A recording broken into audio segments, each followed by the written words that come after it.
Баян-Өлгий аймгийн Сагсай сумын нутаг Даян нуурын эрэгт 6-аас 8 дугаар зууны үед оршин тогтнож байсан Эрдэнэ Түрэг улсын түүхэнд толбогдох нэгэн хүн чулуун хөшөө байдгийг нутгийнхан Даян Баатрын хөшөө гэж нэрлэдэг.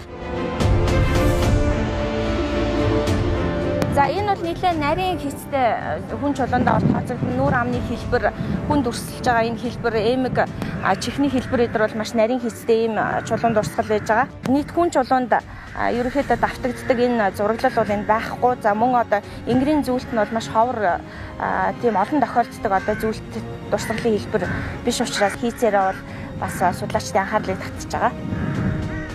За Даян Баатрын хөшөө энэ хүзүү цээж ингэрт одоо зүйлсэн дүрслэл нь шууны хэлбэртэй маягийн дүрслэл байгаа. За энийг одоо юу байж болох талаар бол археологчд бол янз бүрийн санал гаргасан байдаг. За энэ дотроос бол Монголын археологч доктор Сэр Оджоо бол анх Эрдэнэ Түрэг хэлт аймагуудын дунд христийн шашин дэлгэрч байсантай одоо холбож үзэж за энийг бол загалмай тэмдгийн нэг хувилбар байж болох юм а гэсэн саналыг бол анх төвшүүлсэн байдаг.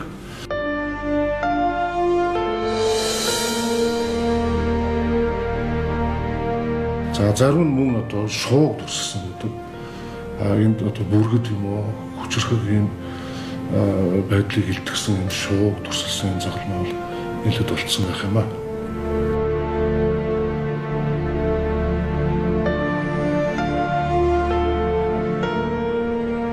Даян Баатрын хүн чулууны энгэр дэх шууны дүрстэй яг ижил хүрл шуван загалмай бүгд найрамдах Хятад ард улсын Өвөр Монголын Өөртөн засаг орны үндэсний түүхийн музейд хадгалагдаж байна.